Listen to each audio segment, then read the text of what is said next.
on sera là encore une prévision d'excédent d'environ une dizaine de millions d'euros, ce qui est évidemment très bon signe, mais dans un contexte international difficile, on ne sait pas quel va être exactement les effets du Brexit, de l'effondrement de la Deutsche Bank d'un côté, des bombardements sur Mossoul. Enfin, vous voyez à quel point cet environnement international est en termes géopolitiques anxiogène, en termes financiers également.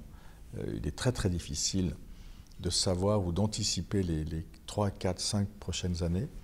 Donc c'est un budget d'anticipation, mais c'est un budget très conservateur et qui continuera à l'être compte tenu du contexte. Les équipements en matière de cadre de vie seront renforcés, le logement domanial continuera à occuper une des grandes priorités du budget, et en matière de culture, de santé, d'éducation, les fonds, les dotations sont prévues pour que le modèle monégasque ne soit pas touché.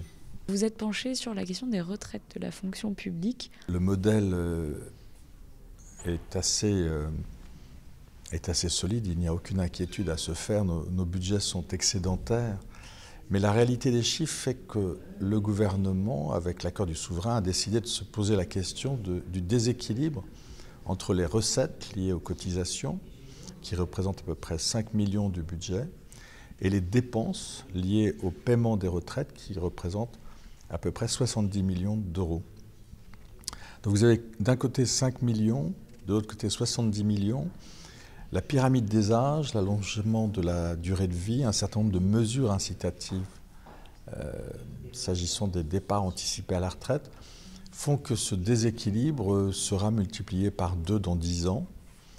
Donc 10 millions d'un côté, 120 ou 140 de l'autre. Vous voyez bien que le gouvernement a besoin de se poser la question des retraites, mais sans inquiétude particulière. Il s'agit simplement de se poser la question, de créer un fonds qui sera doté pour l'instant de 5 millions d'euros et qui permettra d'être le tampon qui, parce qu'on y mettra nos excédents budgétaires, permettra au système de se voir pérenniser, étant entendu qu'en même temps et en parallèle avec le Conseil national, nous devrons réfléchir à une organisation plus saine du rapport entre les recettes et les dépenses, pour que justement le système des retraites en principauté ne soit pas touché dans son fonctionnement. Dans le budget primitif, il y aura un fonds vert, enfin l'augmentation du fonds vert, souhaité par le souverain l'année dernière et qui sera maintenant doté de 13 millions d'euros et qui permettra la transition énergétique, qui permettra